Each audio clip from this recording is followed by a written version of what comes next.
Alright, hello and welcome to a Kozmo deck profile. Now I think this is actually the first one of these I've done on the channel, I believe so. But Kozmo, I actually got it after the ban lists were destroyed, went to 1, so since the deck's been dead. It's not that it's dead, it's just it's bricky now and you can't OTK with Destroyer, although you still can't do some cheeky OTKs, although you can't just loop this buddy forever. I'm playing it right now because I've been playing Fairy Tail Stun for the longest time, and sitting on back row and Crystal Wing gets extraordinarily boring after you've been doing it for so long, so I wanted something else to play and I had this.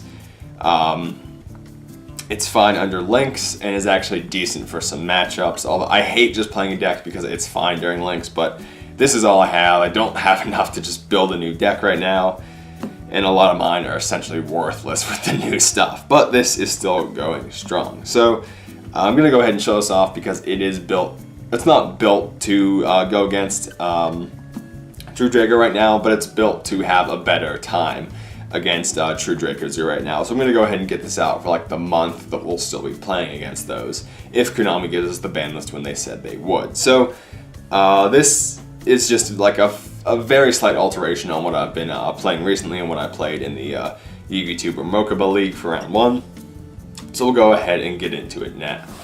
Starting off, we have 1 copy of Destroyer because it's at 1. If not, we'd be running however many we could. If we could run 5, we'd fucking run 5. Because this card's amazing. You summon it, you pop something, you pop itself, go into Farm Girl, swing, search another ship, go for even more damage. You can pop another ship, make that one a Farm Girl, swing. You can pop another ship, make it a Straw Man, special one. But there's a lot of shit you can do with this card. This enables pretty much anything in your deck because you can float down into anything. So obviously Destroyer is the best card in the deck. Obviously, and not obviously, but also it's a 3K non-targetable, so it gets over Masterpiece as long as there's not a diagram up, which is important. And because that's so important, we're also running 2 copies of Eclipser. Now, normally, I'd only play 1 copy of this card as another 3K non-targetable, just in case, it was good against a certain matchup.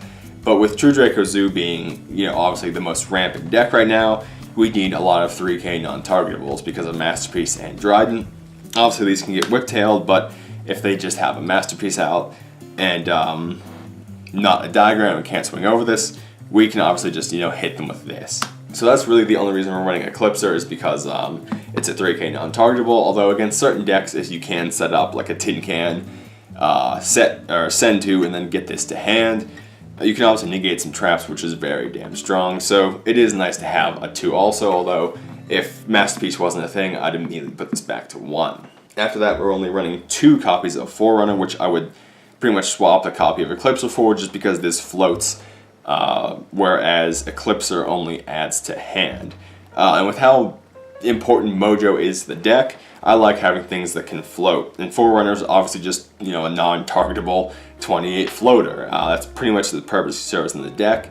If you're going to Mojo, you set him up. He gives you 1,000 life points, but again, really, he's just a big beater that can't target. You can crash him, float into something else, you can Mojo him and not care.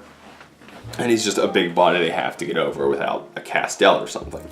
After that, we have 1 copy of Landwalker. Again, I wouldn't be playing this card if it wasn't for Masterpiece and Dryden, because say they target, obviously anything 6 and lower can be targeted. So say they target, like a Farm Girl or something to pop with a Dryden or a Masterpiece, you can change the one that would be destroyed to a town or this or something else instead, and then, float from there or search another town off your town or a Mojo or something. So this is pretty much just, you set this up, and then you don't have to worry about them popping, any specific card. You can choose what gets destroyed, because this doesn't change the targeting. It doesn't affect the card that's popping in any way. It kind of works, it doesn't work in the same way Return does, but it's kind of along the same vein where it just kind of changes what would be destroyed instead. So this does work, and I do like having the 1. Obviously you can just float down into it, and this helps just add some stability to your, when you're pushing for game, or when you're trying to get over their monsters, you don't have to worry about the pesky pop effects with that. After that, we have 3 Slip Rider because hitting backwards is important, and he can make Infinity, and he still floats into any of your pilots except Dark Lady, and he can pop your own town, set up a Mojo. What I've been doing a lot of recently is setting up a Mojo and a Dark Lady. So what will happen normally is I'll have like a Lady or a Mojo already in hand. I'll summon this, I'll pop a town, I'll add the other one, then I have a Slip Rider, a Mojo, so a Mojo something, and then I can tag out whatever pilot it is into a Lady, so I have a Banish and a Negate, which against certain matchups, or if you play it right, and they, or like depending on their hand and such, can actually, give you that turn and help you win the game. Although it doesn't leave you with much for next turn, so it is, better to do that if you already have like a Farm Girl or a Strawman or something else in hand, or another town. Although if you don't, you can go for it, it's just a bit risky depending on what you draw. Speaking of, we have 2 copies of Dark Lady. I was running this at 1 originally for the longest time, but having 2 is just so goddamn good. You can float down into this from anything, and it's super annoying for your opponent. Obviously against Zoo, this stops them from not from doing anything, but like obviously they have a barrage, they can bait it out. But say they go, just do their whole thing, they go into a Tiger Moor, you can negate this. For them to actually get over it, they pretty much have to search unless they open like Thoroughblade Whiptail, which could happen. But a lot of people are actually cutting Tenki, especially in True Draco Zoo, so not as likely. So I do like this. The effect negation is very damn strong, and it can negate from anywhere, not just on field, which is important. After that, we have fine, we'll just do it this way. We have 2 copies of Farm Girl. Don't look at the mismatch rarities, ignore that. But I've seen a lot of people running just 1 of Farm Girl. And I understand why, because obviously you just want to float down into it. But the amount of times where I've opened this and then I can't float down into it is insane. Like obviously you could, float into another pilot and tag out for this, but that's using up so many resources. I like having 2 of this because I want to be able to see it. This is pretty much how you're going to win, is through OTKs. You'll get this, you'll search the destroyer, you'll go off.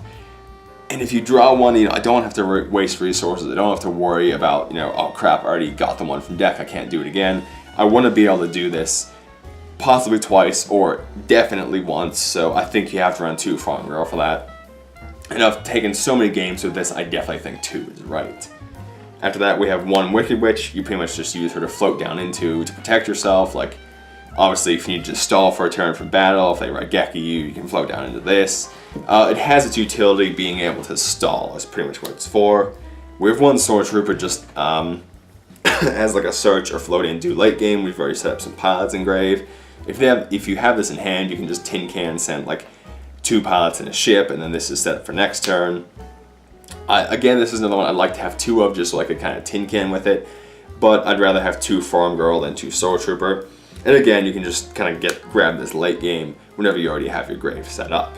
After that, we have 3 Strawman. Now I'm running 3 Strawman because obviously most builds will be, Tin Can Turbo, where you just run like Call, Oasis, back to the front, and Tin Can. But I actually like Strawman better because he can set you up with 2 monsters on field turn 1, which is very nice and really adds some speed to the deck. Whereas Tin Can just sets you up with 1 if you don't open Call. Obviously I still run, the Tin Cans and the Calls, but I like to focus more on Strawman because it's different than what everyone's doing. And also I just, I like it better. It sets you up with those 2 monsters, which I think is very fast, at least for Kozmo standards. And then we have, also you can float down into him, bring back, a ship next turn. I'll pretty much loop this every turn, just to keep, again, 2 monsters every turn. Again, you float that into him, you put him in defense so they can't get over it. That's a free ship, you can, crash that or swing over something with that, tag him out, use his effect again. Next turn, he just does so much for the deck. Also, we have 2 copies of Tin Can. I'm only running 2 and not 3. I was running 1 at first and I would just float down into it, but again, it's one of those things where I'd like to be able to float down. I want to be able to float down into this. And if I draw 1, obviously you can't even go into another ship and tag out for it. You have to float down directly into Tin Can. So I do like having the 2. We're also running 2 Calls. So basically if you open one of the Calls, you can float down into this or set this up somehow. And it still has the Tin Can element without being, just a Tin Can Turbo. Again, because I just like Strawman better. After that, we have 3 Town and 2 Terraforming. Obviously, Town's the mulligan, so you can shuffle everything back, kind of fix dead hands. It can add back all your banished cards. So, say, like, go Strawman, Allure, banish something. You can special that back, tag out the Strawman for a ship, add the Strawman back. Just being able to add back is essentially what keeps you going into the late game. So we do want to run the 5 copies of it. Also, you're in Modern Kozmo, I find myself popping Town a lot more to set up better plays. So I think having definitely 1 at the 5, although I'll never run 3 terraforming and 3 field spell because then I'll see 6. Happens every goddamn time. So I'm running the 2-3, but again, town's super important. Next up we have 2 Allure and 3 Gold Sark. Now I'm only rocking 2 Allure because the dark targets are a little low, but although because I swapped out for Landwalker and Eclipser, which is 2 more darks, I did bump the ratio back up 2 more. Although I still prefer Gold Sark because this can set up any of your floaters for Strawman, and because this is Strawman Turbo and not Tin Can Turbo, Gold Sark is stronger. Also, Allure is free if you have Town Up, and if you have Town Up, Gold Sark is essentially a pseudo search, or it's a 2-card search. So say you just open like a Wicked Witch or something, but you open this in town, you can banish a Destroyer, add it back, and then you have a Destroyer place set up from there. So Gold Sark is a pseudo search and combos extraordinarily well with Strawman. Then we have 1 copy of Raigeki just so we can sack the shit out of people. And we have the most free summons. We have Reasoning and E-Tally. Now these, obviously Reasoning was used for the longest time in Infernoids, but got hit once Kozmo started using it because goddamn these cards are both so good.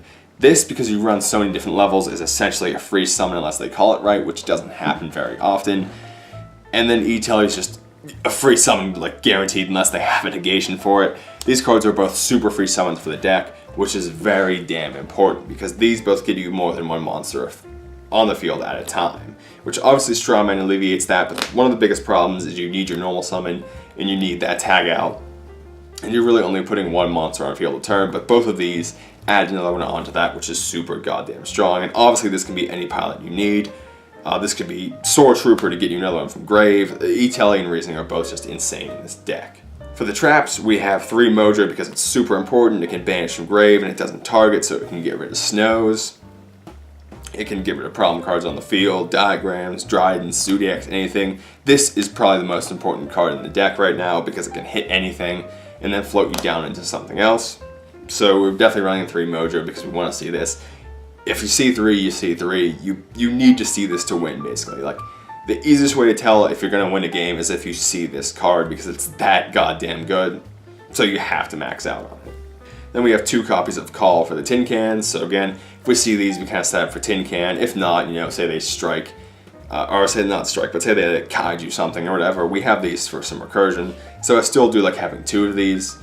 Back to the front is a thing now, although I still kind of prefer Call or Erases because you can pop them with Slip Rider and then go into anything. But back to the front, obviously, they can't change or unpop or anything, so there's an argument to be made for both sides. And then we have the Mini Brigade, 1 strike and 1 warning. If I own more strikes, I'd probably play more, but I don't, so we're just rocking this for now. And that's it for the main deck. For the extract, it's not super important. It's essentially just these 2 cards and then a whole bunch of other options. You could even run double Nova, double Infinity if you wanted. And also, just in case, run a Machine Type Fusion just summon whenever Nova gets popped. But I'm just rocking these because these are what I have. And again, I don't really have anything else I can make right now. But this is the most important part of the extract, so if you're going to grab anything for it, just grab these. The rest that I'm going to show you is essentially just optional and just in case you need it. So after those, we have 1 Flare Metal. Again, it's just very good. 1 Big Eye, again, Steal a Monster. I've done it even just for like the cheese sometimes. 1 Guy Dragon because we are running 1 Volcasaurus, so we have that combo, which is, massive damage. And we're going to be making 5s a lot because of Slip Riders and Dark Ladies. That'll be our most common, so we're rocking a few of those. 1 Aegis for the free pop. 1 Pallades because sometimes this is actually better than Infinity. If they have 2 cards you have to out without using the negation, obviously. But if they have 2 cards you just have to out with like bigger attack than Infinity or something, you can just bring this out, bounce 1 on your turn, and then bounce 1 on their turn. So this can actually be better than Infinity sometimes. So I definitely think this is another necessity, and it's like 50 cents in gold, so I definitely say pick this up. 1 Durendal just because you can change any effect to be pop your town instead, and shuffle back dead hands, although if you're making a Durendal, your hand's already probably pretty good. And then for rank 4s, actually I can't even make this anymore because the cut down the ratio on Dark Ladies, but we still have 1 Castel just in case, I guess.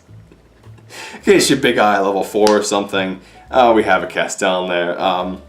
If you're running 2 Ladies or a Good Witch or something, just, run the 1 Castel. For our 3s, we have 1 Break Sword. It can pop our stuff and out anything. 1 Grand Pulse can pop our town or pop their back row. 1 Leviator to special back our banished ships. Because we're running Strawman, we can make rank 2s. So we have 1 Scott Cavalry just because it's probably the best rank 2. And 1 Herald of the Pure Light just because, it can add back a pilot or something, shuffle back, like a tin can we want to float into. So it has a bit of utility in the deck. And that does it for the extra deck. Alright, so that does it for my Kozmo deck profile for the next month and a half, essentially. But I think this is definitely going to continue to be, a decent rogue option past that point. So if you're looking for something to pick up, this isn't super expensive and can hold its own fairly well. And personally, I think it's very fun to play, and I'm really enjoying playing this again after kind of taking a break from it. Again, the extract, that's pretty much what keeps it cheap, because you don't need an extract for it. It can avoid link summoning, which I hate is a thing I have to do, but I've spoke on that before. I don't need to go into that. But anyway, again, yeah, it's really fun to play. Good rogue option. Can cheese some wins out here and there with some Farm Girl OTKs.